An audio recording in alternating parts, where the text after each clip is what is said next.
கிருபையால் மாத்திரமே ஜீவிக்கின்றேன் நானே. கிருபையால் மாத்திரமே முன்னேறி செல்கின்றேனே. அப்படி ஆக கடவுது ஆண்டவரே, அப்படி ஆக கடவுது. இயேசு கிறிஸ்துவின் மூலம் ஜெபம் கேளும் நல்ல பிதாவே. உட்காரலாம். நான் உங்களுக்கு சொன்னேன், கிருபை, இரக்கம், தயவு என்கிற 3 பதங்களை நாம் அடிக்கடி பாடல்களில் ஆயிலும் பாடுவதற்கு கற்றுக்கொண்டவர்கள். ஆனால் அநேக நேரங்களில் இதில் உள்ள வித்தியாசம் உங்களுக்கு தெரியாது என்பதனால அதனுடைய டெஃபனிஷன் என்று சொல்வார்களே, அதை நான் உங்களுக்கு சொல்லிக் கொடுக்க வாஞ்சிக்கிறேன். ஐயா, தயவு என்றால் என்ன? இரக்கம் என்றால் என்ன? கிருபை என்றால் என்ன? ஆண்டவர் தன்னை அடையாளப்படுத்தும் போது நான் தயவு உள்ளவர் என்று சொல்லுகிறாரே, இரக்கம் உள்ளவர் என்று சொல்லுகிறாரே, கிருபை உள்ளவர் என்று சொல்லுகிறாரே, அதனுடைய ஆழம் என்னையா என்பதை நீங்கள் புரிந்து கொள்வதற்காக அதனுடைய விளக்கத்தை கொஞ்சம் கொஞ்சமாக சொல்ல விரும்புகிறேன். இரக்கம் என்கிற வார்த்தைக்கு என்ன அர்த்தம்? நான் தண்டிக்கப்படுவதற்கு மாத்திரமல்ல, தண்டனை கொடுப்பதற்கு வல்லமையும் இருக்கிறது. அவர் என்னை தண்டிக்கிறதுக்கு உரிமையும் இருக்கிறது, தண்டிப்பதற்கு வல்லமை இருக்கிறது. நம்முடைய நீதிபதிகளுக்கு தண்டனை வழங்க முடியும், ஆனால் தண்டனையை செலுத்த முடியாது. இவனுக்கு தூக்கு தண்டனை போடுங்கள் என்று அவர் எழுத முடியும், ஆனால் தூக்கு தண்டனை போடுவது police department, law and order department. Judiciary department வேற, லா அண்ட் ஆர்டர் டிபார்ட்மெண்ட் அதை நிறைவேற்றுவது. அப்ப ஆண்டவர் இரக்கம் உள்ளவர் என்றால் என்ன அர்த்தம்? அவர் என் மேல தண்டனையை கூறவும் முடியும், அவரே அதை நிறைவேற்றவும் முடியும்.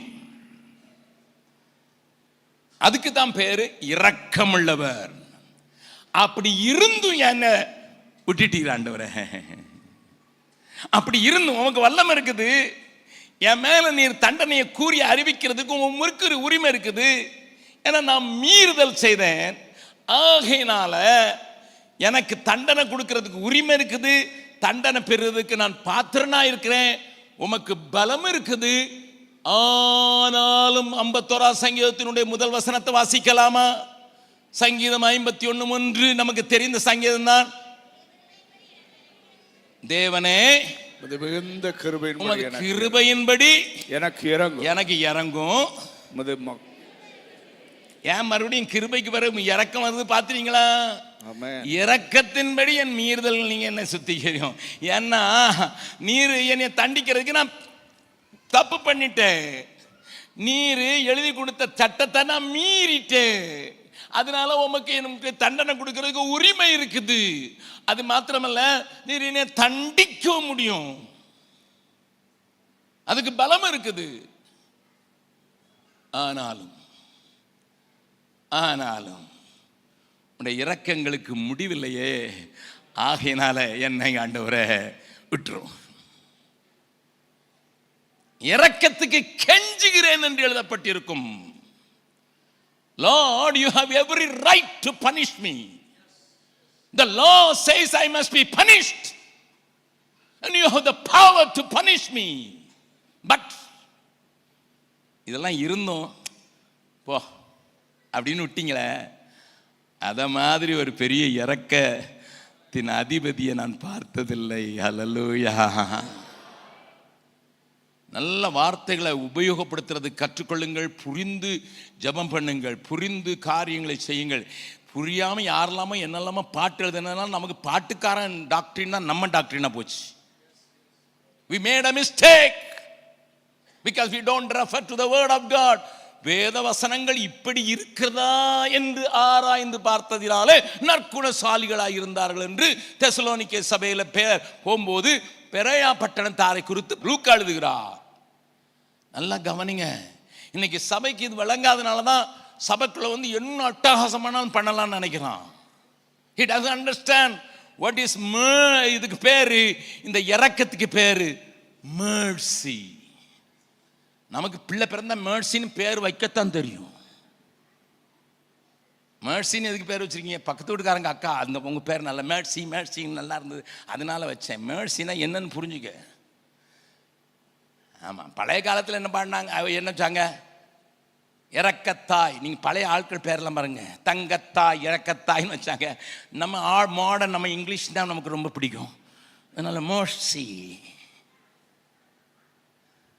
விளங்குதா? விளங்குதா? விளங்குதா? விளங்குதா? அப்போ நீங்க கேட்பீங்க, அப்ப என்னையா தயவுன்னு சொல்றாங்களா? அது என்னையா தயவுன்னு என்ன அர்த்தம் தெரியுமா? அதுக்கு பேர் கம்பேஷன். ஆங்கிலத்தில் குட்னஸ், குட்னஸ் அல்லது தயவு. அது என்ன அர்த்தம் தெரியுமா? அதுக்கு அர்த்தம், நீ அடிபடும் போது நானும் நெருக்கப்படுகிறேன், உனக்கு அடி கொடுத்துட்டு நான் அழுகிறேன். உண்மையான அம்மா அப்பா என்ன செய்வாங்க தெரியுமா? பிள்ளைய போட்டு தொம்முன்னு வாங்கிடுவாங்க. உள்ளுக்குள்ள போய் அடிச்சுட்டேன்னு அதுக்கு பிறகு அல்வா வாங்கி கொடுப்பாங்க. எப்படி சொல்றேன்னு தெரியுமா? நாங்கள் இங்கே பிரமுத்து தேவர் வழியில் குடியிருந்தோம். ஒரு வாடகை வீட்டில் தான் குடியிருந்தோம். அதனுடைய வீட்டுக்காரரு, அவங்களுக்கு 5 பிள்ளைங்க, 2 பெண் பிள்ளைங்க, 3 ஆண் பிள்ளைங்க. இந்த ஆம்பளை பசங்க ரொம்ப சேட்டை பண்ணுவாங்க. 3 பொம்பளை பிள்ளைங்க, 2 ஆண் பிள்ளைகள். இதில் ரொம்ப சேட்டை பண்ணுவாங்க. அவர் ஒரு கொஞ்சம் வார்டு கமிஷனரெலாம் இருந்தாருங்க உங்கள் ஊரில். அவர் வீட்டில் நாங்கள் குடியிருக்கும்போது ஏதாவது சண்டை போட்டுனா அவங்க அம்மா வந்து, அந்த சிஸ்டர் இருக்கிறாங்க, வந்தவுடனே போட்டு கொடுத்துருவாங்க. இந்த மாதிரி பண்ணான், அந்த மாதிரி பண்ணான். அவர் போட்டு வெளுவுன்னு அடிச்சு கதை பூட்டிட்டு அடிப்பார். அடிக்கிற அடியில் முதுகு தெருவும் கேட்கும், ஓய்ன்னு கேட்கும். உடனே நாங்கள் பின் வீட்டில் வாடகை இருக்கிற ஆட்கள், நாங்கள் என்னடா இப்படி போட்டு அடிக்கிறார பிள்ளை, இப்படி போட்டு நேராக அங்கே ஒரு சிமெண்ட் தொட்டி உண்டு, அது நல்லா குளிர்ந்த தண்ணி இருக்குது, வந்து மடமடன்னு அவரே குளிப்பாட்டி விடுவார். குளிப்பாட்டி விட்டு சைக்கிளில் பின்னால் 2 பிள்ளையும் வச்சுக்கிட்டு அடிச்சு, எவனை அடித்தாரோ அவனை பின்னால் வச்சுக்கிட்டு நேராக அல்வா கடைக்கு போட்டு ஆளுக்கு 200 கிராம் வாங்கி கொடுத்துருவாரு. அதில் ஒருத்தன் பேர் அசோகன், அடுத்தவன் பேர் தங்கராஜ். பேரெல்லாம் நான் சொல்கிறேன் ப்ரூஃபுக்காக. நான் அசோகன் அல்வா தின்னுட்டே வருவான்ல, உங்கள் அப்பா அல்வா வாங்கி கொடுத்து, இப்போ பண்ணுற அல்வா வேறு. இப்போ அல்வாவுக்கு பாஷை மாறிடுச்சு. என்னடா அப்பா அடி கொடுத்ததுனால தான் அல்வா கிடச்சது அங்கிள், மாமான்னு சொல்லுவாங்க. மாமா அடி வாங்கினாலே, அதனால அடுத்த தடவை எப்படிடா அடி வாங்குறது நாங்கள் பிளான் பண்ணிக்கிட்டே இருக்கிறோம். என்னத்துக்கு? அடி கொடுத்துட்டு உன் கூட நானும் சஃபர் ஆகிறான்னு காசு செலவழிக்கிறாரு. 200 ரூபா கிராம் அல்வா அந்த நாட்கள் ரொம்ப பயங்கரமான விலை தான். அவரே அடிச்சுக்கிட்டு அவரே அழுவார். ஐயா, இதுதான் என் ஆண்டவர், அவர் தான் என் தயவுள்ளவர். ஐயா, தயவுள்ளவர். கரங்களை தட்டி ஆண்டவரை மயப்படுத்தலாம். உன்னை தண்டிக்கிறதுக்கு அல்ல, தண்டிச்சுட்டு அவர் உட்கார்ந்து அழுதுகிட்டு இருப்பாரு. அம்மா சில நேரம் ஃபோனில் திட்டிடுவாங்க. நீங்கள் போய் வீட்டை போய் உங்களுக்கு மட்டும் ஜூம் கேமரா இருந்து சிசிடிவியில் பாருங்கள், அம்மா என்ன செஞ்சாங்கன்னா உங்களை திட்டிட்டு அதுக்கு பிறகு அழுதுகிட்டு, என் பிள்ளைய திட்டுட்டேன்னு அதுக்கு எப்படி காயப்பட்டிருக்கோம் அப்படின்னு திட்டிட்டு உட்காந்து அழுதுவாங்க. அதுக்கு பேர் தான் தயவு. விளங்கிச்சா? அப்போ இரக்கம் வேற, தயவு. இரக்கம் போடா போ அப்படின்னு சொல்லும். தயவு அப்படி இல்லை. அவர் நாம் நெருக்கப்படுகையில் அவரும் நெருக்கப்படுகிறாரே என்று சொல்லுவதற்கு பேர் தயவு. இதைத்தான் ஏசாயா சொல்றான். 3வது இப்போ கேட்பீங்க, அது உங்களுக்கு நிறைய பேர் சொல்லி கொடுத்தாங்க. கிருபைன்னா என்னது? I am not worthy. நான் இந்த காரியத்தை பெறுவதற்கு தகுதியற்றவன். அந்த தயவை காட்டுறதுக்கு நான் தயவற்றவன். அதாவது நீங்க என் கூட நீங்க பாடுபடுறதுக்கு நான் தகுதியற்றவன். தகுதியில்லாத ஒருவனுக்கு காட்டப்படுகிற தயவுக்கு பேர் தான் கிருபை. இந்த 3ஐயும் நல்லா பிரிச்சிங்க, அப்பதான் தெரியும். கிருபைன்னு பாடும் போதும், இரக்கம்னு பாடும் போதும், அல்லது தயவுன்னு சொல்லும் போதும் உங்களுக்கு தெரியும். இப்ப கேட்பீங்க, அகஸ்டின் ஜெபக்குமார், நீங்க சொல்றதை நாங்க நம்பணும்னு என்னையா இருக்குது? எங்களுக்கு இங்கே இருக்கிற பாஸ்டர்லாம் அப்படி சொல்லி கொடுக்கல, பரவாயில்ல. நான் ஒன்றும் பெரிய எம்எம்ஏல போய் உட்காந்து எனக்கு ஞானம் ஒன்றும் வரல. எனக்கு ஞானம் கொடுக்குறதெல்லாம் இங்கே கையில் எழுதி கொடுத்துருக்கிறாரு. நான் ஒன்றும் எம்எம்ஏல போய் உட்காந்துருக்க வேண்டியதில்லை. ஆமாம், இந்த 3 வார்த்தைகளை உள்ளடக்கிய ஒரு ஜெபத்தை தான் நான் உங்களுக்கு பேச வருகிறேன். என்றால் இது ஒரு முழு இரவு ஜெபம் நடத்துகிற ஒரு பெருவிழா. இந்த 3 வார்த்தைகளையும் அடிக்கடி உபயோகப்படுத்தி ஒரு ஜெபத்தை வேதம் நமக்கு சொல்லுகிறது. அதிலிருந்து சில காரியங்களை வேகமாக காட்டி கொடுக்க போறேன். நீங்க வேகமாக என்னோடு கூட புரிந்து கொண்டால் உங்களுக்கு அது பிரயோஜனமாக இருக்கும். திருப்பிக் கொள்ளுங்கள். நெகேமியாவின் புஸ்தகம், தீர்க்கதரிசி என்று போடவில்லை, நெகேமியாவின் புஸ்தகம் 9வது அதிகாரம். அங்கே அவர்கள் ஒரு கூட்டமாக எஸ்ரா என்கிற வேத பாரகனுடைய தலைமையில் ஒரு ஜெபத்தை ஏறெடுக்கிறார்கள். காரியத்தை புரிந்து கொள்ள நெகேமியா புஸ்தகத்தில் இருக்கிறனால 9வது அதிகாரம் நெகேமியாவின் ஜெபம் என்று பிரசங்கம் பண்ணுகிற பிரசங்கியார்கள் உண்டு. அவங்க பைபிளை மேலையும் படிக்கிறது இல்லை, கீழையும் படிக்கிறது இல்லை, வாயில வந்ததை படித்து விடுவார்கள். அப்படி அல்ல, யாரெல்லாம் ஜெபம் பண்ணாங்கன்னு போட்டிருக்கு. 5வது வசனத்திலிருந்து வாசிக்கலாம்.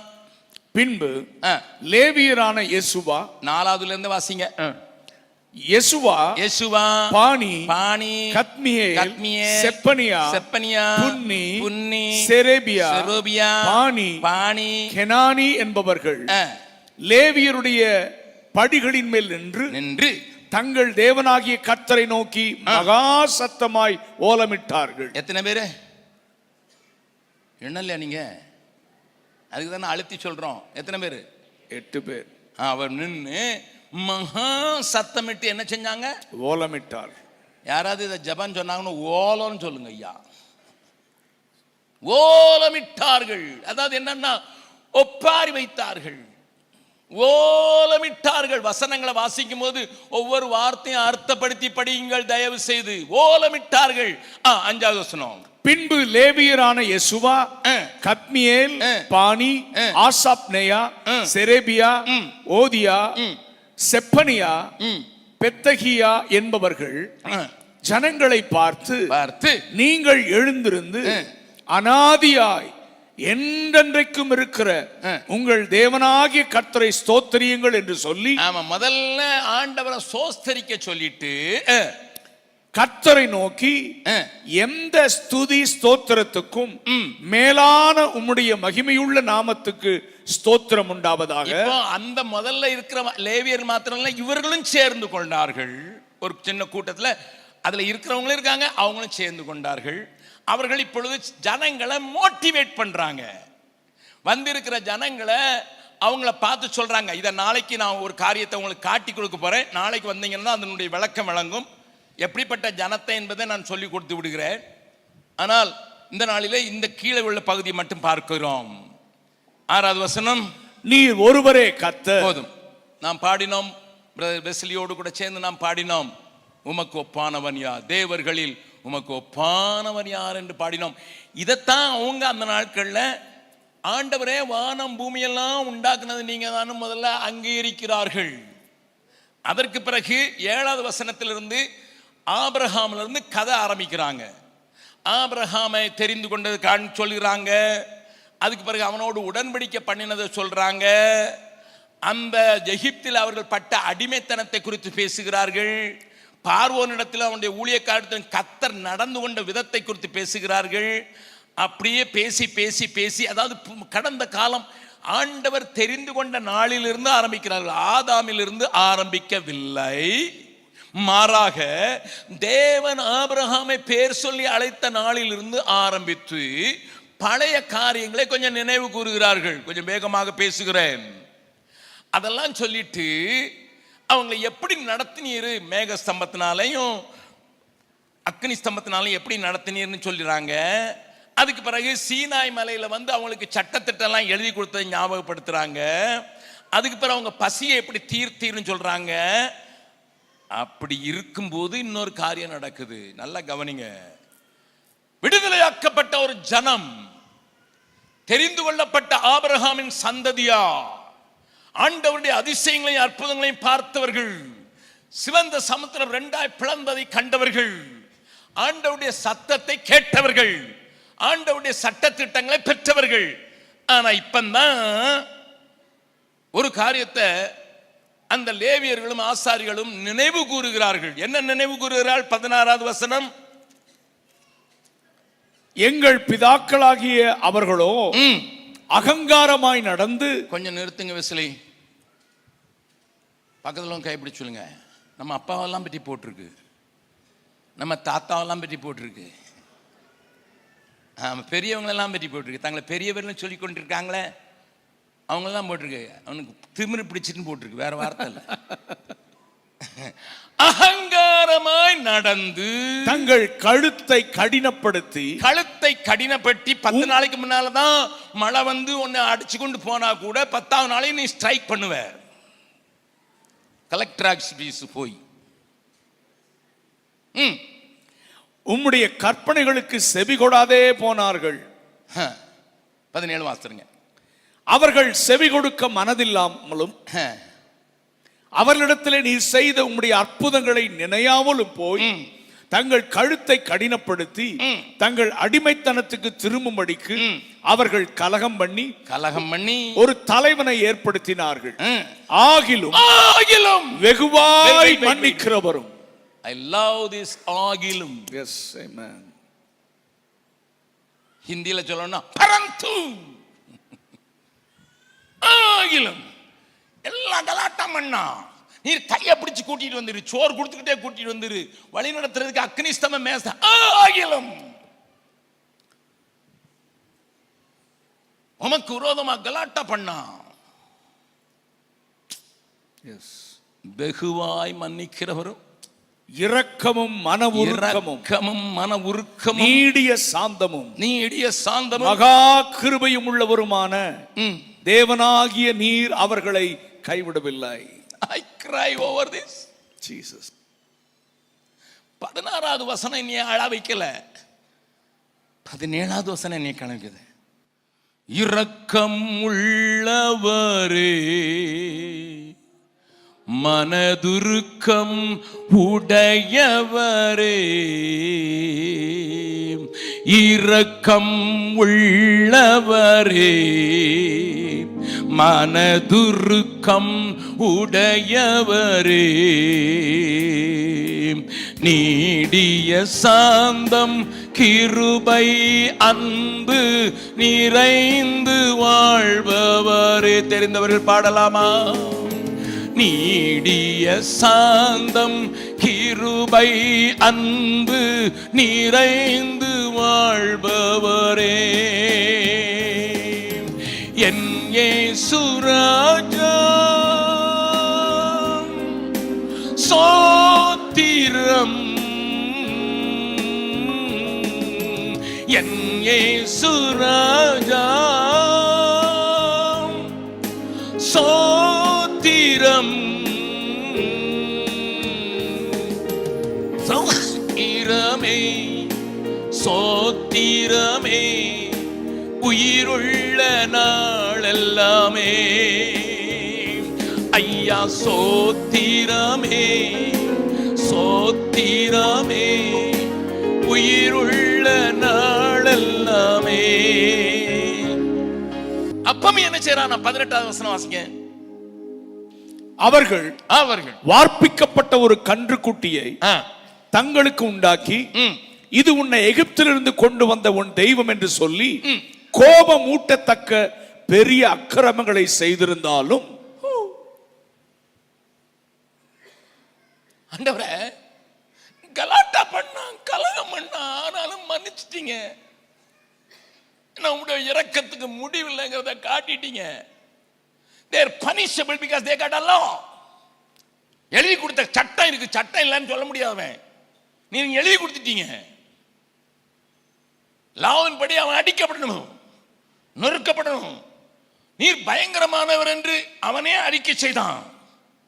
ஆகானால அவனை கொல்லுறதுக்கும் அழிக்கிறதுக்கும் உமக்கு பலம் இருக்குது. மோசையை பார்த்து நீங்க சொல்லலையா, தள்ளிப்போ இவங்க எல்லாரையும் ஒரே நேரத்தில் அடிச்சிடறேன் சொல்லலையா? அவனுக்கு பலன் இருந்தது. This is my God. என் ஆண்டவர், என் ஆண்டவர். நீ பண்ண அட்டகாசத்துக்கு, நீ கெடுத்த கெடுப்புக்கு, நீ பண்ண கலகத்துக்கு உன்னை அழிச்சிருக்கணும். ஆனால் மன விருக்கத்தின்படி இறங்கினீங்க, அப்பந்தான் இறங்கியிருக்கீங்க. அதுக்குள்ள மறுபடி கன்னிக்குட்டி உண்டாக்கி அது முன்னால டான்ஸ் ஆடி அதோட கூட நிக்கல. இதுதான் அவன் தெய்வன் வேற காட்டி கொடுத்துட்டாங்க. அதுல ஆரோனும் உண்டு. ஆசாரியர்களுக்கெல்லாம் தலைவன் ஒன்று சொன்னீர், அவனும் உண்டு. எவனுக்கு பெரிய பெரிய ட்ரெஸ் எல்லாம் நீ டிசைன் பண்ணிக்கிட்டு இருந்தீரோ அவனும் உண்டு. எவனுக்கு வர முத்தெல்லாம் வச்சு அங்கெல்லாம் உனக்கு ட்ரெஸ் போடுறதுக்குன்னுட்டு நீர் டிசைனர் அங்க பண்ணினீர, கீழே நடக்கிறத தெரிஞ்சுமே பண்ணீர் ஆண்டவரே. இந்த வசனத்தை வாசிங்க, 18வது வசனத்தை. அவர்கள் வார்ப்பிக்கப்பட்ட ஒரு கன்றுக்குட்டியை தங்களுக்கு உண்டாக்கி இது உன்னை எகிப்திலிருந்து கொண்டு வந்த உன் தெய்வம் என்று சொல்லி கோபமூட்டத்தக்க பெரிய அக்கிரமங்களை செய்திருந்தாலும் 19வது வசனம், நீர் உம்முடைய மிகுந்த மன உருக்கத்தின்படியே, அதாவது தயவின்படி, மன உருக்கம் கம்பேஷன் சொல்ல முடிய தயவின்படியே அவர்களை வனாந்திரத்திலே கைவிடவில்லை. நல்ல கவனிங்கம்மா, உன்னையும் இந்த இடத்துல நிறுத்திப்பா. நான் ஒரு கேள்வி கேட்டேன் சென்னையில் கூட்டத்தில், இங்கேயும் கேள்வி கேட்குறேன், பக்கத்தில் இருக்கு கேளுங்க. உங்க ஆண்டவர் யார்? கேளுங்க கேளுங்க. யாரோ சொல்றாங்க எங்க மொபைல் போன். நவீன தேவர்களை உண்டாக்கி கொண்டார்கள். மாடர்ன். ஏன்னா ஆண்டவர்னா என்ன அர்த்தம்? ஆள் கொண்டவர்னு அர்த்தம். அப்படித்தானே அர்த்தம்? ஆண்டவர்னா என்ன அர்த்தம்? என்னை ஆள் கொண்டவர். என் மனசுல என் இருதயத்தில் எல்லாத்துலையும் அவர் தான். நீ எல்லாமே இயேசுவே.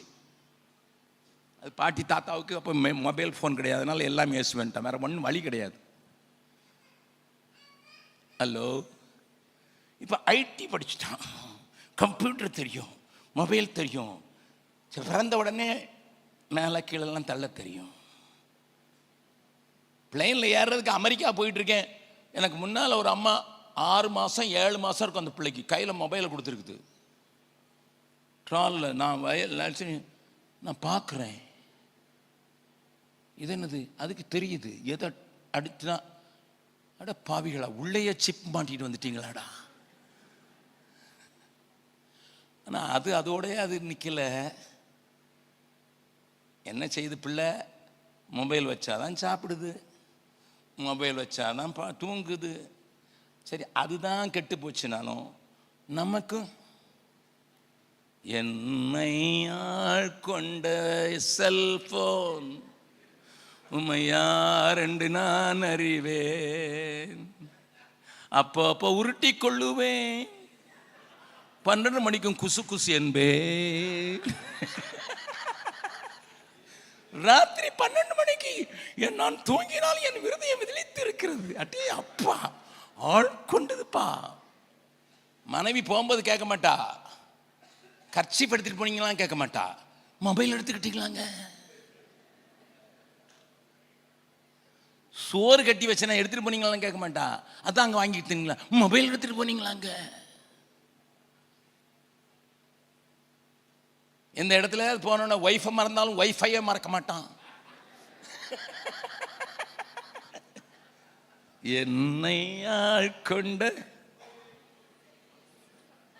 இப்போ நான் ஒரு கேள்வி பக்கத்தில் கேளுங்க, நீங்கள் மொபைலுக்கு செலவழிக்கிற நேரம் எவ்வளவு? ஆண்டவருக்கு செலவழிக்கிற நேரம் எவ்வளவு?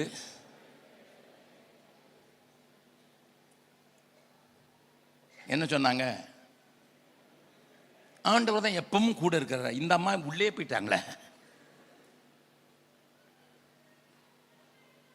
ஆர் வி நாட் ஹேவிங் கண்ணுக்குட்டி? நமக்கு கண்ணுக்குட்டி இல்லையா? கண்ணுக்குட்டி இல்லையா சொல்லுங்க. சிலர் அதை வச்சு தான் உருட்டுறான் உலகத்தையே. கேட்டால் உலகம் முழுவதும் போதுங்கிறான். என்னத்த போகுது? யூடியூப்ல எவனையாவது போட்டு போட்டு சில பாஸ்டருக்கு பைத்தியமே பிடிச்சிது தெரியுமா உங்களுக்கு?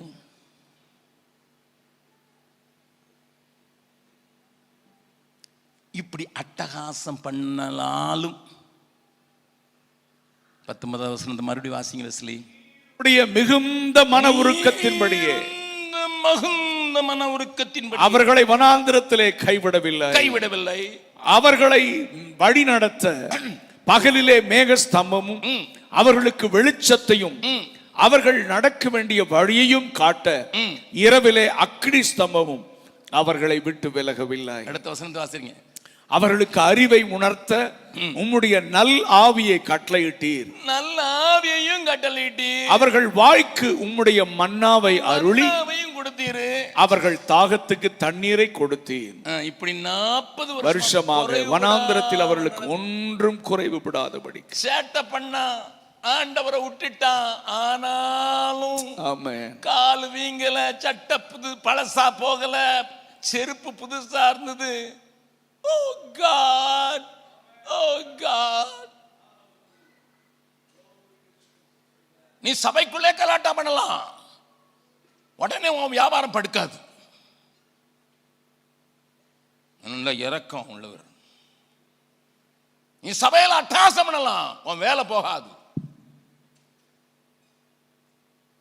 தேவ வீட்டில் நீ பெரிய காரியத்தை எல்லாம், உனக்கு வாய்க்கு வந்தது பேசலாம், உனக்கு கைக்கு வந்ததை செய்யலாம். உடனே அவர் உன்னை ஒன்றும் புடிங்கிட்டு போயிருதில்ல. ஸ்டில் 25வது வசனம் வாசிங்க. அவர்கள் அரணான பட்டணங்களையும் செழுமையான பூமியையும் கட்டிக்கொண்டு சகலவித உடைமைகள் நிறைந்த வீடுகளையும் வெட்டப்பட்ட துறவுகளையும் ஏராளமான திராட்சை தோட்டங்களையும் ஒலிவத் தோப்புகளையும் கனி கொடுக்கும் விருட்சங்களையும் சுதந்தரித்துக் கொண்டு புசித்து திருப்தியாகி கொழுத்து உம்முடைய பெரிய தயையினால். பசித்து புசிக்கல, பசித்தெல்லாம் புசிக்கல, புசித்து திருப்தியாகி கொழுத்து. பக்கத்துல சொல்லுங்க, நீ கொழுத்து போனா கூட தயவு மாத்தல.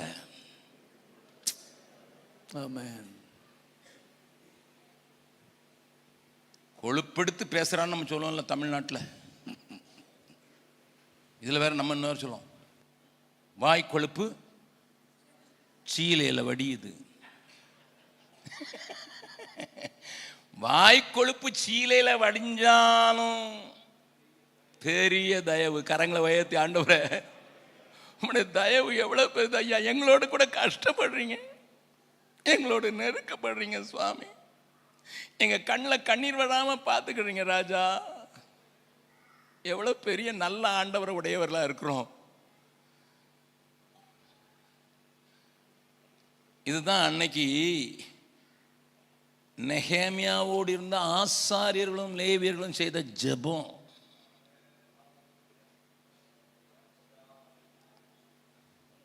It's not the prayer of Nehemiah, please understand. சரி, அவர்கள் கீழ்ப்படியாம இருந்த போது 27வது வசனத்தை வாசிக்கலாம். ஆகையால் அவர்களை நெருக்குகிற அவர்கள் சத்துருக்களின் கையில் வரக்கூடாது. என்ன வரக்கூடாது? உனக்கு அடி பத்தலையே. Listen sir, listen my sister, my dear young people. Let us not dupe ourselves. நம்மளையே ஏமாத்தி கொண்டிருக்க வேண்டாம். வாசிங்க அதை தொடர்ந்து. ஆகையால் அவர்களை நெருக்குகிற அவர்கள் சத்துருக்களின் கையில் அவர்களை ஒப்புக் கொடுத்தீர். அவர்கள் நெருக்கம் அனுபவிக்கிற காலத்தில் அவர்கள் உம்மை நோக்கி கூப்பிடுகிற போதோ நீர் பரலோகத்திலிருந்து கேட்டு காது அடைச்சுக்கிடல. ஆண்டவரே, அந்த சூழ்நிலை நீங்க காது அடைச்சுக்கல, கேட்காத, என்கிட்ட பேசாதன்னு சொல்லல. எங்க அம்மாவே சொன்னாங்க பேசாதடின்னுட்டு, எங்க அப்பாவை சொன்னார் என் முகத்தை பார்க்காதடான்னுட்டு. ஆனா நீங்க அப்படி இல்லை சுவாமி. கேட்டு உம்முடைய மிகுந்த இரக்கத்தினால், again these people are saying, உம்முடைய மிகுந்த இரக்கத்தினால் அவர்களை அவர்கள் சத்துருக்களின் கைக்கு நீங்களாக்கி விடுகிற இரட்சகர்களை அவர்களுக்கு கொடுத்தீர். அதுக்கு முன்னால போட்டிருக்குது 26வது வசனத்துல, உம்மிடத்தில் திருப்பும்படி அவர்களை திடச்சாட்சியாய் கடிந்து கொண்ட உம்முடைய தீர்க்கதரிசிகளை கொன்று போட்டு. வசனம் பேசாத, எங்களுக்கு ஆசீர்வாதத்தை மட்டும் சொன்னா போதும். கண்டிச்சிடாத, கடிந்து கொள்ளாத, அவனை உள்ள விடாதீங்க, ஊருக்குள்ள விடாதீங்க, சபைக்குள்ள விடாதீங்க, புல்பிட்ட விடாதீங்க. ஆனால் ஆனால் உம்முடைய மிகுந்த இரக்கத்தினால் அவர்கள் சத்துருக்களின் கைக்கு நீங்களாக்கி விடுகிற இரட்சகர்களை அவருக்கு கொடுத்தீர். 28 அவர்களுக்கு இளைப்பாறுதல் உண்டான போதோ, கொஞ்சம் கொஞ்சம் ரிலாக்ஸ்டா எல்லாருக்கும் புதைக்கிறதுக்கு 20,000 கொடுப்போம். எருசலேமில் போய் புதைக்கிறதுக்கு, சாகிறது அங்க போய் சாகும். சொல்லுங்க. அவர்கள் மனம் திரும்பி உம்மை நோக்கி கூப்பிட்ட போதோ நீர் பரலோகத்திலிருந்து கேட்டு அவர்களை உம்முடைய இரக்கங்களின்படியே அநேகம் தரம் விடுதலை. மறுபடியும் சொல்றேன், உம்முடைய இரக்கத்தின்படி, மிகுந்த இரக்கத்தின்படி, உம்முடைய தயவின்படி. இரக்கமும் தயவுங்கிறது என்னன்னு சொல்லி கொடுத்துட்டேன். இப்ப பாருங்க, நான் சொல்றது இப்ப கிருபங்கிற வார்த்தை வரல. Please understand, until this prayer கிருபங்கிற வார்த்தை வரல. விளங்குதா?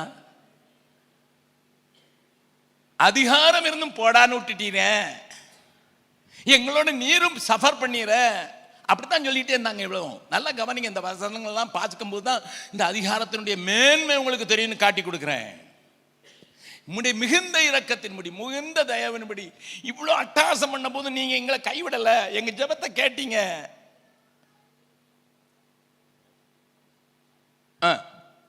இப்ப அடுத்த வசனத்தை வாசிக்க போறீங்க. 29 அவர்களை உம்முடைய நியாயப்பிரமாணத்துக்கு திருப்ப அவர்களை திடசாட்சியாய் கடிந்து கொண்டு, ஆனாலும் அவர்கள் அகங்காரம் கொண்டு மறுபடியும் கொழுப்பு ஏறிடுச்சு. அகங்காரம் கொண்டு உம்முடைய கற்பனைகளுக்கு செவி கொடாமல் கீழ்ப்படிந்து நடக்கிற மனுஷன் செய்து பிழைக்கிற உம்முடைய நீதி நியாயங்களுக்கு விரோதமாக பாவம் செய்து தங்கள் தோளை முரட்டுத்தனமாய் விலக்கி செவி கொடாமல் தங்கள் கழுத்தை கடினப்படுத்தி கொண்டார்கள். மறுபடியும் அனுப்புனீர் வெளியே. 31வது வசனம். ஆகிலும் உம்முடைய மிகுந்த இரக்கங்களின்படியே, மறுபடியும் இரக்கத்தின்படி அவர்களை நிர்மூலமாக்காமலும் அவர்களை கைவிடாமலும் இருந்தீர். நீர் கிருபையும் இரக்கமும் உள்ள தேவன். கிருபைங்கிற வார்த்தை வருது. You are not at all fit to receive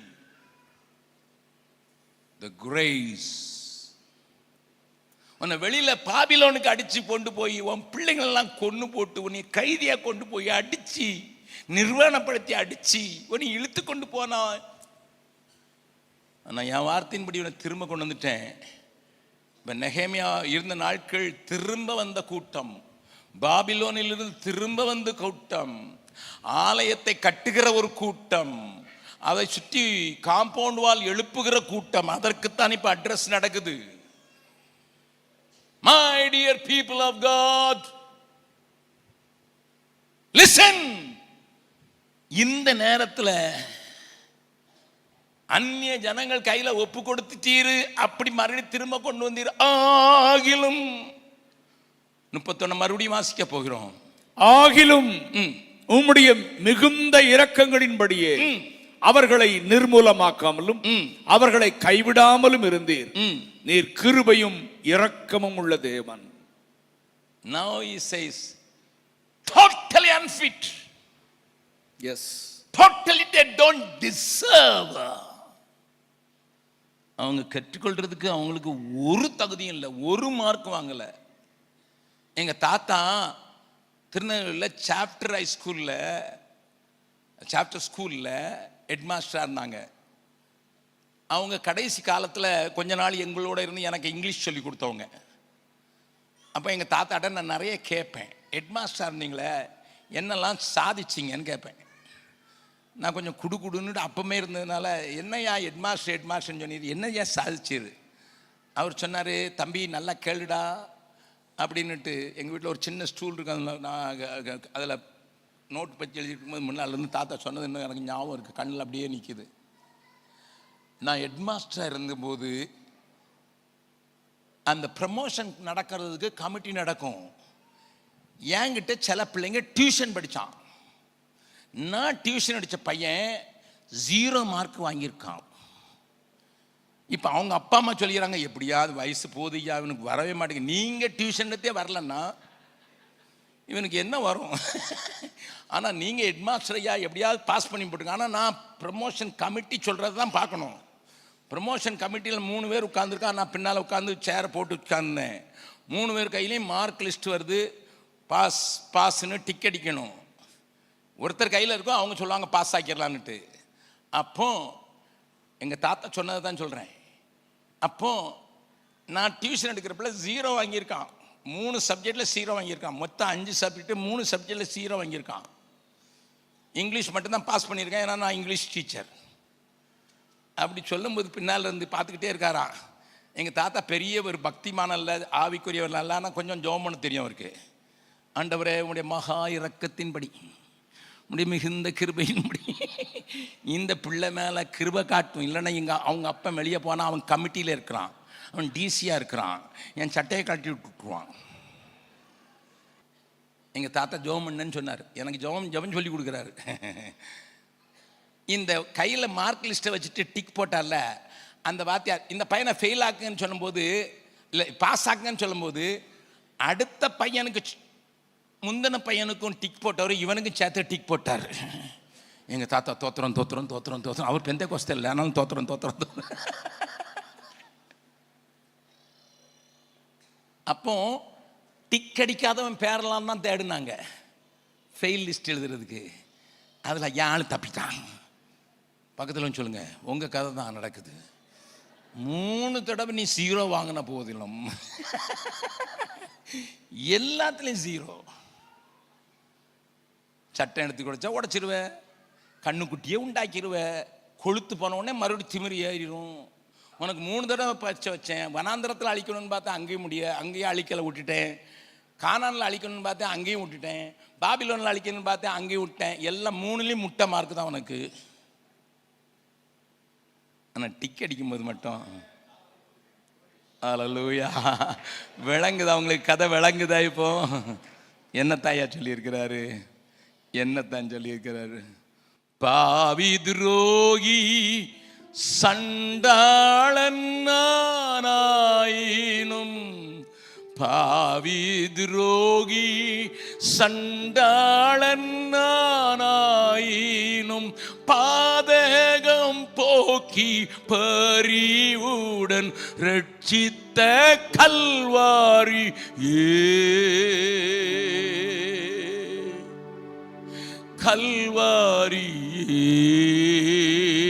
கல்வாரியன் கல்மனம் உருக்கிடும் கல்வாரியே, கல்மனம் உருக்கிடும் கல்வாரியே. எண்ணும் நன்மை ஏதும் என்னிலே இல்லையே, எண்ணும் நன்மை ஏதும் என்னிலே இல்லையே, பின்னைய நேசித்தி என்ன என் பொன்னதா கல்வாரியே, கல்வாரியே. கல்மனம் உருக்கிடும் கல்வாரியே, கல்மனம் உருக்கிடும் கல்வாரியே. இவ்வித அன்பை நான் எங்குமே காணேனே, இவ்வித அன்பை நான் எங்குமே காணேனே. எவ்விதம் இதற்கீடு ஏழை நான் செய்குவேன் கல்வாரியே, கல்வாரியே. கல்மனம் உருக்கிடும் கல்வாரியே, கல்மனம் உருக்கிடும் கல்வாரியே. கிருபையும் சத்தியமும் இயேசு கிறிஸ்துவினால் வந்ததினால, இப்போ அவங்க கிருபையை குறித்து பாடின பாட்டு எனக்கு தான் அதிகம் பொருந்தும். கிருபை கிருபை கிருபை கிருபைன்னு இப்போ அவங்க தான் கத்துறாங்க பாருங்க. 31வது வசனத்தில் கிருபை, 32வது வசனத்தில் கிருபை. அதுக்கு பிறகு அவங்க ஒன்று சொல்கிறாங்க. அங்கே அவங்க சொன்ன ஒரு கன்ஃபெஷனை தான் சொல்கிறதுக்கு தான் இந்த கூட்டம். 35வது வசனத்தை 36வது வசனத்தை வாசிக்கலாம். அவர்கள் தங்கள் ராஜ்யத்திலும் நீர் அவர்களுக்கு கொடுத்த உம்முடைய பெரிய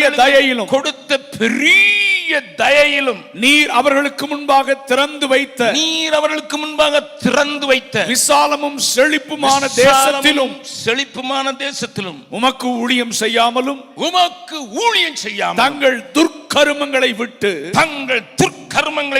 திரும்பாமலும் போனார்கள். இதோ what is the result? இதோ இன்றைய தினம் நாங்கள் அடிமைகளாய் இருக்கிறோம். பாபிலோன்ல இருந்து வந்துட்டோம், ஆலயத்தையும் கட்டிட்டோம், பிரதிஷ்டையும் நடத்திட்டோம், சுத்தி அலங்கத்தையும் கட்டிட்டோம், பெரிய பெரிய வாசலையும் போட்டுட்டோம், ஆனா நாங்கள் அடிமைகளாய் இருக்கிறோம்.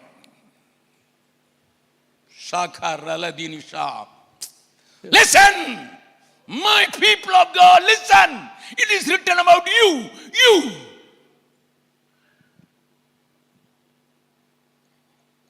அன்னைக்கு இஸ்ரவேல் ஜனங்கள் நமக்கு அடையாளம் இல்லை. ஆலயத்தையும் கட்டியாச்சு, டினாமினேஷன் சர்ச்சஸ் கோபுரம் கட்டிச்சு, பெந்தெகோஸ்தே சர்ச் ஏசி பண்ணி ஆலயத்தை கட்டிட்டு, praise the Lord for it. பல கோடிகள் செலவழிச்சு ஆலயத்தை கட்டி கொண்டே இருக்கிறோம், அதுக்கு முடிவே வராது. இந்த கமிட்டி போய் ஒன்று செய்ய, அடுத்த கமிட்டி வந்து அவன் அப்படி சொன்னான், இது போடு, நீ கீழே பழிக்கு போட்டான், அது நல்லா இல்லை, இழுத்துரு, அதுக்கு பிறகு மேலே ஒன்று போடு, அதுக்கு மேலே ஒன்று போடு, அதுக்கு மேலே ஒன்று போட்டு போட்டு போட்டு நீர் திறந்து வைத்த தேசத்தில் ஊழியம் செய்யாமலும் துர்க்கர்மங்களை விட்டு அவர்கள் திரும்பாமலும் போனார்கள். ரிசல்ட், நெட் ரிசல்ட், நாங்கள் அடிமைகளாக இருக்கிறோம். நாங்க நினைச்சோம் எகிப்தில் தான் அடிமையா இருந்தோன்னுட்டு, நாங்க நினைச்சோம் கானானியர் தான் எங்களை அழிச்சாங்கன்னுட்டு, நாங்க நினைச்சோம் நேபுகாத் நேச்சார் என்ற பாபிலோன் ராஜாவும் அங்க இருந்த பெர்சிய ராஜாக்களும் எங்களை அடிமையா வச்சாருன்னு நினைச்சோம். But they have released us. இதோ இன்றைய தினம் நாங்கள் அடிமையா இருக்கிறோம். இதோ பலனையும் நன்மையையும் அனுபவிக்கும்படி நீரங்கள் பிதாக்களுக்கு கொடுத்த இந்த தேசத்தில் தானே நாங்கள் அடிமைகளாக இருக்கிறோம். My dear people of God, if you are not involved in missionary work, this is going to happen to your children. நான் சொல்லல, வசனம் சொல்லுது. ஒவ்வொரு குடும்பமும், ஒவ்வொரு தனி மனிதனும், ஒவ்வொரு சபையும் அறியப்படாத பகுதிகளுக்கு ஆண்டவரை எடுத்து செல்ல வேண்டிய காரியத்தில் பலனையும் நன்மையும் அனுபவிக்கும்படி நீர் உங்கள் பிதா நமக்கு கொடுத்த இந்த தேசத்தில் தான் உங்கள் வருங்கால சந்ததி அடிமையாயிருக்கும். அவங்களுக்கு சாபம் போட வரல, அன்னைக்கு அவங்க சொன்ன ஜெபத்தை காட்டி கொடுக்குறேன், அவ்வளோதான். Listen, my people of God, listen. I am a missionary for 52 years now. எனக்கு வீடையும் கட்டலை, எங்கள் அப்பா வச்சுட்ட வீட்டையும் நான் வந்து உரிமை கொண்டாடல. எங்கள் அப்பா சொல்லிட்டு போயிட்டார், உனக்கு கொடுக்க மாட்டேன்னு, விற்று உடனே ஊழியத்துக்கு போட்டுருவேன்னு தெரியும் எனக்கு. உன் பிள்ளைக்கும் பிள்ளை பிறக்கும் அந்த பிள்ளையுடைய பேரனுக்கு பெச்சுட்டுன்னு சொல்லிட்டு போயிட்டாங்க. அதனால என் தங்கச்சி மாதிரி சொல்லாங்க, இது உன் வீடுன்னுட்டு. பேரனுக்கு அவனுக்கு தான். பேங்க்ல என்ன இருக்குன்னு கேட்டிங்கன்னா, டிசம்பர் 31 நான் என் மனைவி எனக்கு வீட்டில் வந்து காணிக்க கொடுக்குறதையும் நான் வந்து அதை மட்டும் செலவழிச்சு அதில் மீதியாக இருக்கிறதையும் காலி பண்ணிட்டு ஜீரோவில் ஆரம்பிக்கிறேன். இன்றைக்கும் ஈவன் டுடே எங்கள் பேங்க் பேலன்ஸ் எழுதுனா எல்லாம் ஜெம்ஸ் என்கிற ஆர்கனைசேஷனில் இருக்கிற 85 பேருக்கு சொந்தம். அவங்களும் மாறுது போயிட்டு வாங்க. நான் இருக்கிற வீட்டுக்கு வாடகை கொடுக்குறேன். நான் உபயோகப்படுத்துகிற எலக்ட்ரிசிட்டிக்கு நான் கட்டின வீட்டிலையே எழுதி போட்டிருக்கேன், உங்கள் குடியிருப்போ பரலோகத்தில் இருக்கிறது. வந்தவங்க இங்கே இருக்கிறாங்க நிறைய பேர், கேளுங்க. ஏன்னா இந்த புவி சொந்தம் இல்லை. நல்லா சொல்கிறேன் கேளுங்க. அதுக்காக என் பிள்ளைங்க பட்னியா இல்லை, அதுக்காக நான் உடுத்தாமலை. என்னை பார்த்தீங்கன்னா எப்பவும் ஒயிட் அண்ட் ஒயிட்டில் இருக்கனே. என்னை உடுத்து விற்கிறவர் அவர் தானே. நான் எதுக்கு பெருமைக்காக சொல்லலை, என் பிள்ளைங்க இந்த தேசத்திலே அடிமையாக மாறிடக்கூடாதுன்னு பயமாக இருந்ததுனால எனக்கு திறந்து கொடுக்குற தேசத்தை சுதந்திரிப்பதுக்கு என்னால் முடிஞ்ச வரைக்கும் ஓடுறேன். நான் முதல்ல சொன்னேன் 425 தடவை போனதோட பிரச்சனை. இந்த வருஷம் என் கேலண்டர் பார்த்து என் செக்ரட்டரி ஒரு பையன் இருக்கான் சுனில்னுட்டு, அவன் கேட்குறான், அங்கிள் போன தடவை 425, நீங்கள் இந்த தடவை 500 அடிச்சிடுவீங்க போலயே. வாய் வருங்கால சந்ததி எங்களுக்கு தேவன் கொடுத்த இந்த தேசத்தில் அடிமையாக மாறிடக்கூடாது. அடுத்த வசனத்தையும் வாசித்திடலாம். முடிக்கிறேனா, 2 நிமிஷத்தில் முடிக்கிறேன். நான் புரிந்து கொள்ளும்படியாக நான் பேசுகிறேன். 37. அதன் வருமானம் எங்கள் பாவங்களின் நிமித்தம், அதன் வருமானம் எங்கள் பாவங்களின் நிமித்தம் நீர் எங்கள் மேல் வைத்த ராஜாக்களுக்கும் திரளாக போகிறது. அவர்கள் தங்களுக்கு இஷ்டமானபடியே எங்கள் சரீரங்களையும் எங்கள் மிருக ஜீவன்களையும் ஆளுகிற. நல்ல கவனிங்க. உங்க ஊர்ல வெள்ளம் வந்தது, உங்க முதலமைச்சர் போய் பிரைம் மினிஸ்டர், ஐயா வெள்ளம் வந்து எல்லாம் தண்ணிக்குள்ள கிடக்குறாங்க, பாலத்தை காணும், ரோட்டை காணும், அப்படி வீடை காணும், கொஞ்சம் பேர் செத்து போயிட்டாங்கன்னுட்டு இவர் 45 சொன்னார், 300 பேர்னு சொல்றாங்க. எனக்கு ஒன்றும் தெரியாது. பிரைம் மினிஸ்டர் கேட்டா, குழுவை அனுப்புகிறேன் பார்க்கலாம், ஆனால் பட்டேலுக்கு செலவைக்கிறதுக்கு 3000 கோடி செலவழிப்போம். பட்டேல் அங்கேருந்து பார்க்குறாரு, உங்களை குஜராத்தில் நின்றுக்கிட்டு பார்க்குறாரு, வெள்ளம் இங்கே போயிருக்குன்னுட்டு. அதுக்கு 3000 கோடி செலவழிக்க முடியும், அதுவும் 10 வருஷத்துக்கு முன்னால் 8 வருஷத்துக்கு முன்னால். ஆனால் தத்தளிக்கிற உனக்கு ஒரு 10,000 ரூபா கொடுக்கறதுக்கு வக்கு இல்லை. இந்த ஆசாரியர்கள் மூலம் தெளிவாய் ஜனத்துக்கு சொல்லுகிறார், நீங்கள் திறந்து வைத்த தேசத்தில் நாங்கள் உமக்கு ஊழியம் செய்யலை, எங்கள் துர்க்கர்மங்களை விட்டு திரும்பவும் இல்லை, எங்களுக்கு அகங்காரம் கடிஞ்சு கொண்டு பேசுறவனை அகற்றது, நாங்கள் பாவம் செய்து விட்டோம் ஆண்டவரே, நாங்கள் பாவம் செய்து விட்டோம். ஒருவேளை இந்த செய்தியை யூடியூப்பில் போடும்போது நிறைய பேர் பார்க்கத்தான் போகிறாங்க. நான் அதுக்கு முன்னால் உங்களுக்கு ஒரு பாக்கியம் நேரடியாக கேட்குறது கிடச்சிருக்கு. God is speaking to you.